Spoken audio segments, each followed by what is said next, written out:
all geek to me! Hello, welcome to the episode 3 of It's All Geek to Me podcast. It's time for some geek news, so cue the applause and cue the laugh track. Let's get into the geek news.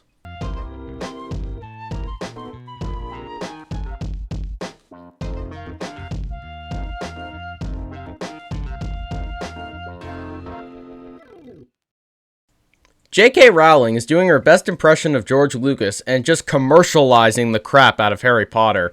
Her newest cash-in is hairbrushes that represent all the houses of Hogwarts. Maybe they should have had one of those brushes for Emma Watson in The Sorcerer's Stone. This week, it was let out that the Pentagon refused to work with Marvel on the making of an Avengers film, even going so far as to not allow them to film at the Pentagon because they didn't like how Marvel portrayed their military high brass in their films. How could they be portrayed any worse than the truth of spending $400 per toilet seat? Aquaman 2 is coming out in December 2024. Amber Heard is taking time away from leaving dumps on Johnny Depp's pillow to reprise a role as Mera. Spoiler alert, Aquaman loses this time because the bad guy is smart enough to not go near the ocean. The Writers' Union has come to a tentative agreement and are ready to start putting together that high-quality writing like Superman, Man of Steel, and She-Hulk. Maybe those guys should be kicked out of the union. Now that the actors playing the Marvel superheroes are getting older, Disney sees the head for a new superhero, fitting of their age. Dementia Man, starring Joe Biden, will be hitting theaters next fall, and then wandering off shortly after. In October, Hulu was getting the rights to the 1993 cult classic film Dazed and Confused, a period piece about the 1970s that is now 30 years in and or itself. Half of these actors don't have to act like they are dazed and confused anymore because aging has taken care of that. Warner Brothers is opening its first Central Perk coffee shop based on the TV show Friends, just a scant 19 years after the last episode of the show. Warner Brothers keeps up the same brilliant thinking that brought you the DC universe by having the coffee shop in Boston rather than New York, where the show took place. Next thing you know, they're going to tell us Ben Affleck was a great Batman. On December 14th, Stranger Things will hit the stage in London with The First Shadow. The show is said to be shoe-in for a Tony Award with Kathy Griffin playing Vecna.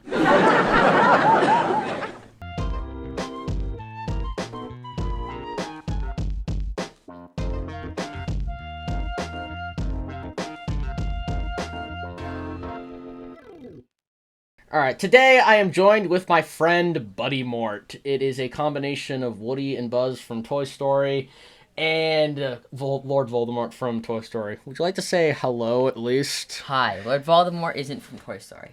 I meant Harry Potter, my bad. But he's... Alright, so he's a little shy today because to fit the Lord Voldemort style, he's going to be in the shadows. You like that? Alright, so we're going to talk about what we like about the Umbrella Academy and what we think was good. So, we know that Umbrella Academy is starting its 4th season, but because of the writer's strike, it's on hold. But we have heard that it is in post-production. Isn't that right, Buddy Mort? Alright. Yeah. Yes, so it's in post-production, but because of the writer's strike, it's on hold. So, we're going to talk about what we liked so far about the series. Now, we're just going to say this right now. It's an amazing series. Do you agree with that? I do. Yes, he agrees with me saying that it's a good series. Because really, when you think about it, it is really good when you think about it.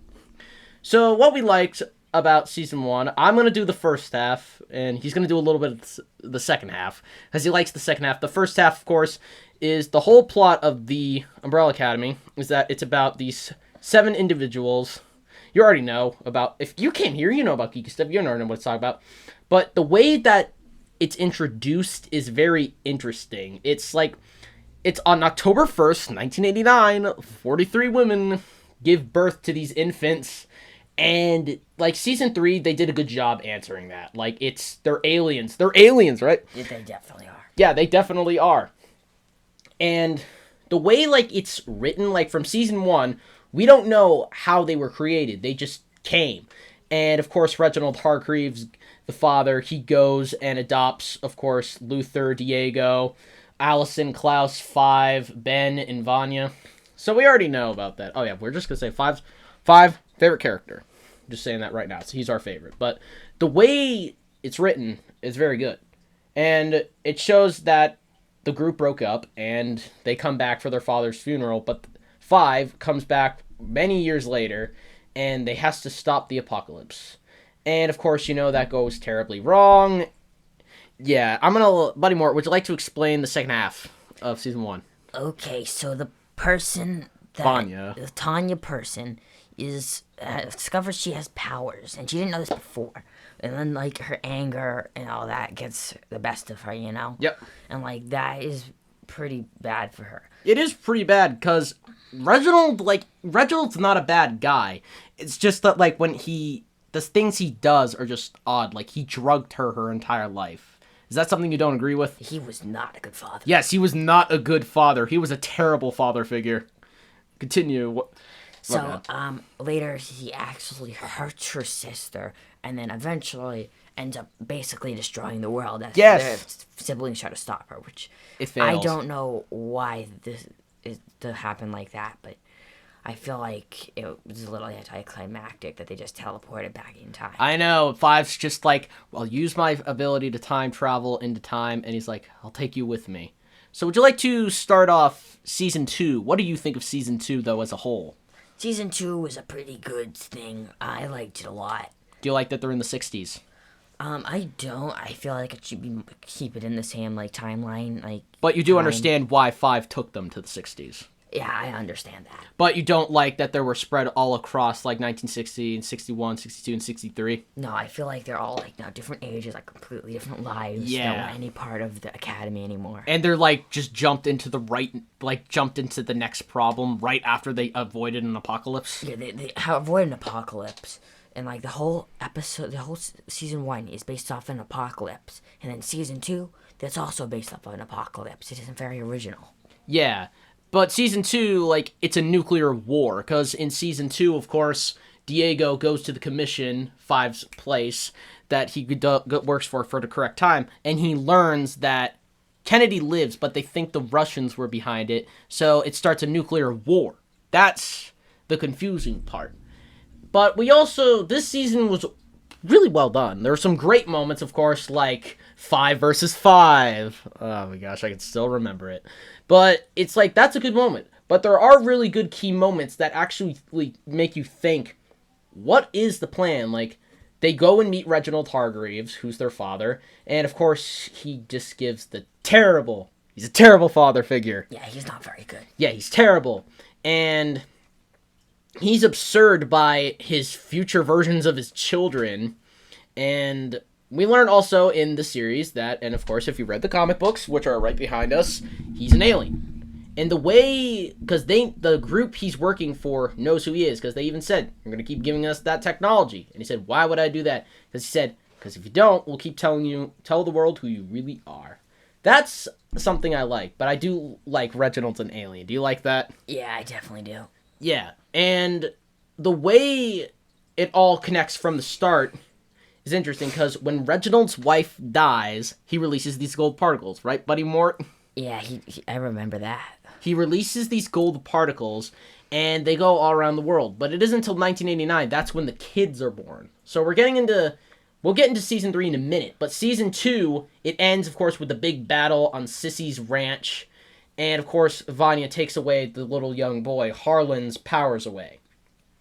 So, season 3, they go back to 2019, but, surprise, surprise, they are replaced by the Sparrow Academy.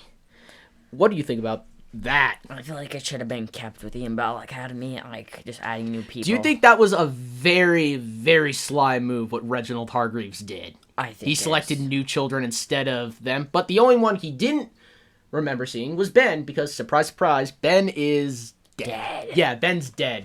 So he, of course, picked Ben, and of course, Ben is different than his season 1 and season 2 counterpart, because he's mean. He's a cunning, evil leader. It's different.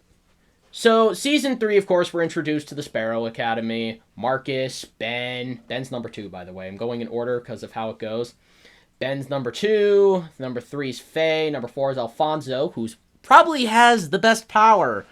Yeah, I definitely think he does. Yeah, the way to inflict pain onto people, that is pretty good. Number 5 is Sloane, who's played by Genesis Rodriguez, who is Honey Lemon. And the way it's just introduced is pretty good. Number six is Jamie. And number 7, the weirdest one, a cube. What do you have to say about... I feel like they just took it from Fortnite. Yeah. But a cube? Where does Gerard Way, the creator of the Realm Code, come up with this stuff? So they learned that because they exist in the timeline, they created another apocalypse. But this is different. It's not an apocalypse. It's a black hole. What do you think of that? Is this different? They just keep making it the end of the world in different ways every season. But what do you what is the best apocalypse that you've seen? Do you like the first apocalypse, the nuclear war, or the black hole? I like the first apocalypse. I feel like that was the best one. All right. Well, that does make sense, but like I feel like the nuclear war concept was a pretty interesting idea because this was during like the Soviet Union, like he was like trying to stop the Soviet missile power, John F. Kennedy. Yeah. And that's a real thing. And I liked how it's shown, but season 3 is very different. It's like it is an apocalypse, but it's not. It's destroying the world, but it's basically just a black hole. So, yeah. But we also learned too that like Klaus is basically immortal. This is small stuff that is connecting later to the plot. Klaus is immortal. Allison turns into pretty much a jerk in this season. Pretty bad. But it's. And her, of course, like, you hate her through the season, but because Emmy Raver Letman, who plays her, is good, you understand why. But in the end, they go to Hotel Oblivion, which, by the way, this comic right here, the third one, was changed, because in the third one, it's all the villains they've ever faced in the comics, and they have to fight each other. That's different in the show. Buddy Moore, would you rather have seen another apocalypse, or would you rather seen the Umbrella Academy beating the hell out of villains? What would you want to have seen? I would have seen the Umbrella Academy just taking out all the villains. It would have been a lot cooler. It'd be like superhero movies. Yeah, and they do make reference to the villains too. Like in one of the episodes of season 1, they do make reference to one of the villains in the comics named Dr. Terminal. But we never see him, and that's a shame because Dr. Terminal, Zombie Robot, Gustav Eiffel, the Murder Magician, Subscura, villains from the comics, they're really well done. Dr. Terminal especially. He's really well done. He's like this guy who eats matter. I know, it's weird, but it's also he has Einstein syndrome, and it's a really well done character. But sadly, we never get to see that. But I do like the show's concept of choosing like the like focusing on the characters. By the way, I actually Buddy Moore is surprised about this. That recently they've been getting word that the Sparrow Academy is going to get a spinoff. Buddy Moore, what do you think about the Sparrow Academy getting their own spin-off series? I think it's going to be pretty cool, and it's going to be just as popular as Umbrella Academy. Well, we're going to learn like what happened, how the Sparrow Academy grew up, and why they're better than the Umbrella Academy, right? Yeah, definitely. They're better than the Umbrella Academy. So they go to Hotel Oblivion, but then we learn something, of course. Luther's mission. Remember what happened to Luther? He was on the moon, and then he had that breakdown. Oh, yeah, I remember that part. He thought he was in the moon for nothing. And then he finds all those letters, and then he tells Pogo to leave. And we learn that in one of the episodes of Season 3, one of the last episodes, we learned he was stationed on the moon for a reason. He protected something. And it was the cryogenically frozen wife of Reginald Hargreaves who died in Season 1. So, when the team is in the hotel, they have to reset the universe.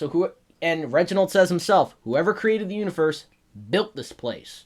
So they reset the universe, and it goes horribly wrong. And we learn why there's 7 children. Would you like to learn would you like to answer, Buddy Mort, of why there's 7 children? Because that's how many they need to activate the machine. Yep.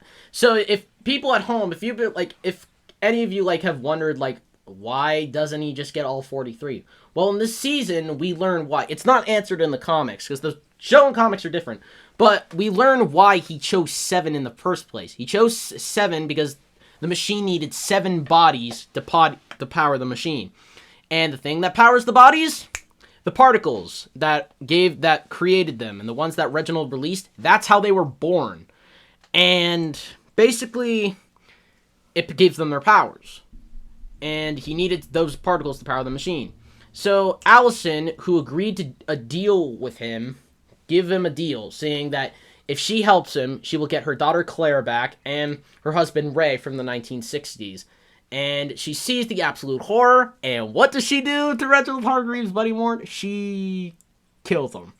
Yeah, kills him. What do you think of Reginald being an alien and seeing his face for the second time? I think it's pretty cool. Yeah, it's pretty cool that Reginald's an alien. When are they going to show his real alien face? When are they going to show that? But surprise, surprise, as Allison sees the button to complete the universe, Five and Vanya try to stop Allison, but she presses the button anyway. They go into the timeline. Allison gets her stuff back, but then the team goes their separate ways. Now, how does this connect to Season 4? Well, me and Buddy Mort have a really strange, bizarre theory. Like, we really have a really strange, bizarre theory of what this meant. This goes all the way back to Season 1. Buddy Mort, would you like me to say it, or do you want to say it? You. All right. Well, I'll say it. In Season 1, the handler finds Five, of course, and Five asks her, if you can alternate time, why don't you stop this from ever happening? But she says all of this was supposed to happen. Now, of course, you'd be like, oh, Vanya was supposed to destroy the world, right? Buddy Mort, right? Vanya. Yeah. Yeah, Buddy Mort, not Buddy Mort. Vanya was supposed to destroy the world. But when you look at it, was it really supposed to stop Reginald Hargreaves from creating another universe? Like, really? When you think about it, I know it's a bizarre theory. Do you think it's a bizarre theory, Buddy Mort? Yes. Do you agree with me, though? Does it make sense? A little bit. A little bit. And she said, but in Season 2, you maybe be like, oh, then why does she say, like, oh, we'll fix the 2019 apocalypse? Well, I think she also just wanted to fix it, but really, it does make sense when you think about it. And it's so crazy, in fact, that you're like, oh my god, you're right. Because there are a few moments in Season 3 that actually hint that, like, Reginald's gonna win. Like, in one of the episodes, again, we see Pogo, the monkey, who's a tattoo parlor, which was a favorite moment we enjoyed. We saw him. And we learned why Reginald... It's like, again, like an homage to Season 1, where instead of Vanya being drugged, it's Reginald being drugged. Do you like that being switched, Buddy Mort? Do you like that? Yes. Does Reginald deserve it? No. Why? I think Reginald just wanted to save his wife. I know he wanted to save his wife, but do you think he's a terrible person? Well, not really. Well, he's not bad, but he's just an alien. But it's so weird. Like, he goes from creating a team to wanting to erase the universe to get his wife back. Again, that shows he'd go to extreme lengths. But I can't forgive, like, Reginald for, like, killing Luther, and then he tried to kill Klaus. But then, of course, Klaus is immortal, because he can come back. But it's so weird. A thing that we a thing that we both enjoyed was, like, they added characters, right, that weren't even in the comics. What do you think of the crazy lady Lila that Diego ends up falling in love with? I think that it's a pretty good addition to the team. Okay. Yeah. When you think about it, yeah, it is. And when I see it, it's, like, really interesting. Like, she is one of the 43 children that was born on that day, but her powers, in my opinion, and in Buddy Mort's opinion, probably the best compared to Alfonso's, because she can mimic another person's ability, basically using it. Is that better than Alfonso's? Number 4's ability. Yeah, definitely, because she can just mimic Alfonso's. Yeah, it's so weird. It's, like, so weird. And we learn that Five, like, where you may be wondering, oh, how is she the handler's daughter? She's the adopted daughter, because we learn that in 1993, when she was just 4... Am I saying that right? Yeah, she was 4. And they say it in the show. And we learned that that Five was ordered to kill 2 flower merchants, but it was the handler who gave the kill order. because she was believed to. It was believed by.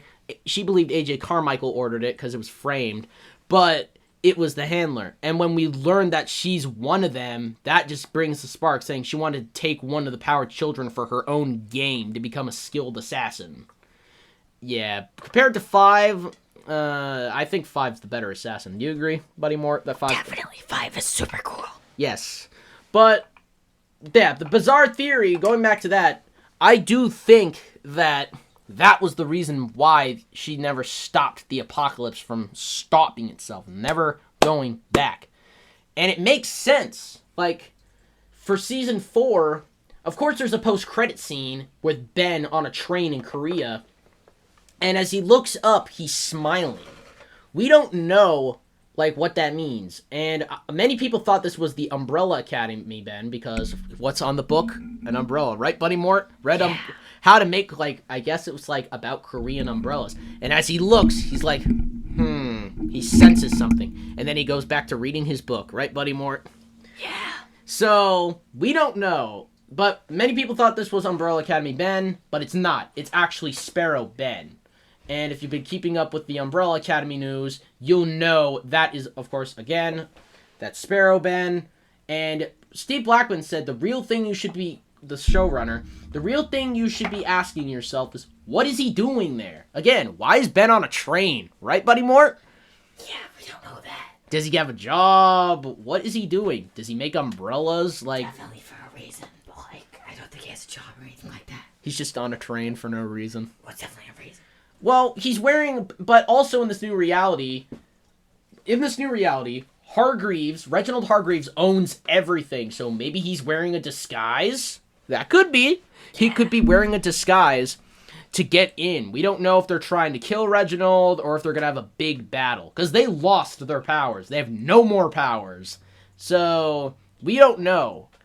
Like, again, a few of the actors have actually liked this idea of the powers. Like Aidan Gallagher said, the one who plays 5 in an interview, he said that he likes this new idea about 5 not having his powers because 5 wants to retire. He wants to retire because in one of the episodes of season 3, we learned that 5 made the commission, but he has no memory of it because it hasn't happened. It's an older version of himself. And if you look closely, of course you know if you've seen the episode, 5 has no arm. But then in the last episode of season 3, he lost his arm. Oof. Yeah, oof. And we learned that was from fighting Reginald. And he told 5, don't save the world. Meaning that Reginald will have control over everything. So, did this 5 fight Reginald and live in season 4? That hasn't happened yet. Did he fight Reginald? Did all of them go fight Reginald and they all died except for 5? Because 5 is like 100 years old in season 3 when he finds him in the time cube. Not time cube, but like freezing his body so that way he can live. I don't know. I forget the name, but he lives. He's old. He's like 100. So we don't know. Like, again, is there a fight? Was there a fight with Reginald? They all died and 5 lived? Or did he create the commission so that his past self, the present 5, never did that? Never saved the world? And going back to the bizarre theory, that makes sense now when you think about it. Did 5 want the apocalypse to happen so that way Reginald got his plan? Does that make sense, Buddy Mort? Does that make sense? Yes. What do you think of it now? Like, do you think that's what 5 wanted? I don't. We have, like, again, like, it's not out yet, so we don't have the questions, but we can start puzzling this. We can start puzzling this in our brain. We can have the gears turning about, like, why did the apocalypse happen? But when we learned 5 was the founder, it makes sense now why he probably wanted the apocalypse to happen. We now know. Alright, so other things. There's news too, of course, about the spin-off about the Sparrow Academy. Sparrow Academy is a little better than the Umbrella Academy. But really, it's not. Okay, it's not, but okay, we can't agree that Alfonso number 4's power is pretty cool, right? Definitely. All right, then what do you think of Sloane's power for gravitation? I think that's also really, really cool. Out of the powers I explained to you, like, like a while ago while watching season 3. What power do you hate? Do you hate Jamie's power? Marcus? Well, Marcus is just a copy and paste version of Luther. And Jamie has, of course, like the black stuff coming out of her veins to like have hallucinations. Of course, Christopher, he's a cube. We'll just say his power's good. Christopher, he's a cube. Give him credit. Or do you just hate Faye's power? What do you hate? Whose power do you like hate the least, or hate? Who do you not like? The cube kid. You hate the cube? Yeah. Okay, Christopher does have some good powers, Buddy Moore. Like, he does have, like, he can change the temperature in a room. Okay, we don't see him actually do that. But he harnessed the Kukul Blitz. He harnessed it. You can't say that's good. Well, Lila, Sloane, and Vanya had to, like, try to harness the Kukul Blitz. Why? Why do you think Christopher's basically destroyed? He pocketed the Kukul Blitz. How do you think his powers suck? I just don't like them. It's not very good. Okay, yeah. Well, okay, let's just be honest. A lot of the members of the Sparrow Academy just die. The ones that basically we have left are Sloane and Ben when it comes to Luther and Sloane getting married. It's so weird. Like, why? Why are they alive? I liked Alfonso. Alfonso was probably my favorite Sparrow member. I liked Marcus because all these characters had personalities given to them and their casting. Marcus was the opposite of Luther. He was cunning, he was a good leader, he didn't stumble like Luther, and we didn't get to see that. He was gone. Yes, we got like a few moments in the first episode of Season 3 to see that, but he was just gone. Do you think that's unfair to Marcus? Definitely. And Justin Cornwell, his actor, doesn't get a lot of big roles, and this was big for him. Yeah, poor Justin Cornwell. But there were reports, actually, about new people joining the Umbrella Academy. You may find this weird, Buddy Moore. I don't know if you've been keeping up with all the Umbrella Academy news, have you? Or not yet? Not yet.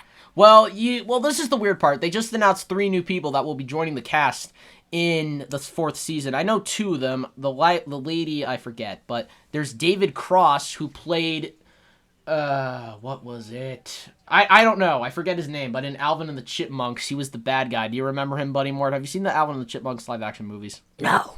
Aw, you go watch. They're fun. Watching them again, they're just mediocre. But he's gonna be playing Cy Crossman. I believe that's how you say his name. Yes, and this character's like about like a guy who's trying to reconnect with his daughter. He's not in the comics, but he's in it. Another one is, hold on a sec. It's Nick Offerman. Nick Offerman. You know Nick Offerman probably from like Bob's Burgers. Or because he's married. I don't know if you're a big fan of Bob's Burgers, right? Yeah.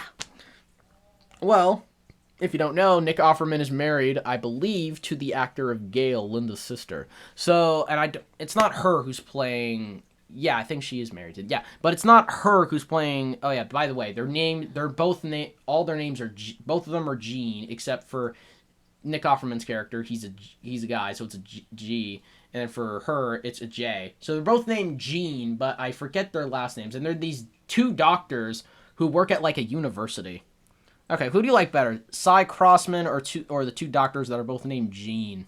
What do you like? Cy Crossman. Yeah, Cy Crossman is pretty cool. Grossman. It's Grossman. That's what I meant. Cy Grossman.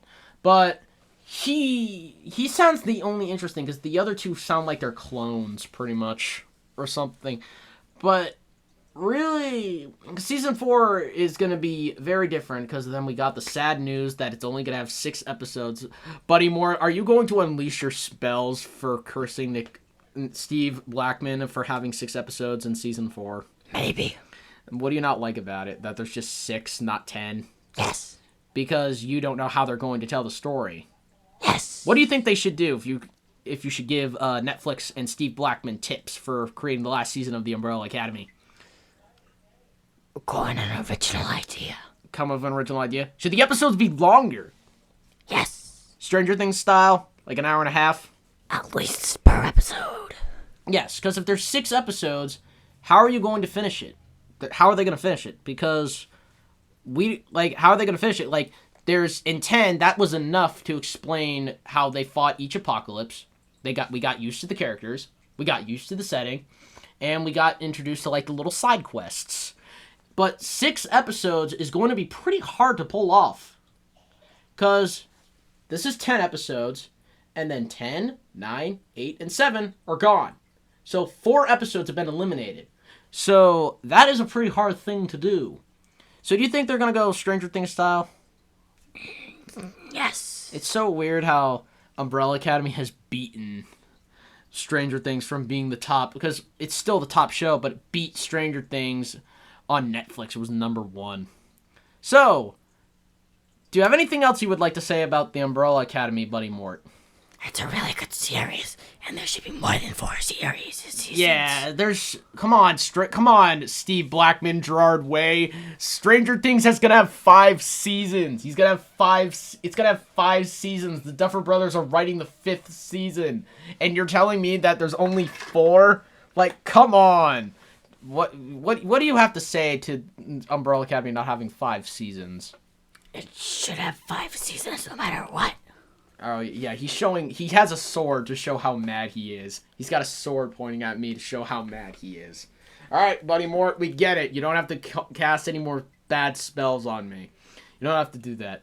But, really, though, we're just going to have to wait to see what happens with Season 4 of the Umbrella Academy. We can make this, I am going to stick with our 2 conspiracy theories. Me and Buddy Mort are going to stick with our 2 conspiracy theories right now. And if we're wrong about Buddy Mort, stay with me on this, buddy. Stop playing with your sword. If we're wrong on these 2 conspiracy theories, we'll take the blame for it. Are you with me on that? We'll take the blame for it. Yes. Like, if we're wrong about 5 wanting the apocalypse to happen the whole time so that none of that could happen, we'll take the blame for it if that wasn't the case.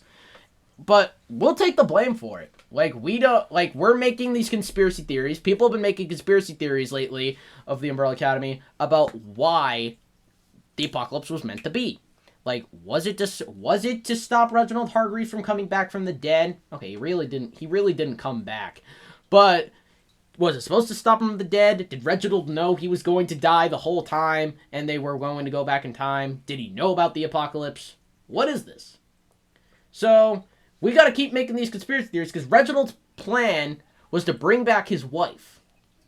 But then, poof, he dies. He killed himself. He doesn't do that in the comics, but I do think the show's answer is better than the comics. They don't really answer it because, right, Reginald killed himself. But that is all on It's All Geek to Me, episode 3. But before I go, let me tell you about our new Etsy store that is online right now. So please go buy something if you are a fan of It's All Geek to Me or my channel, reviews you can use. That is all for today on It's All Geek to Me, episode 3. See you all next week. It's all geek to me.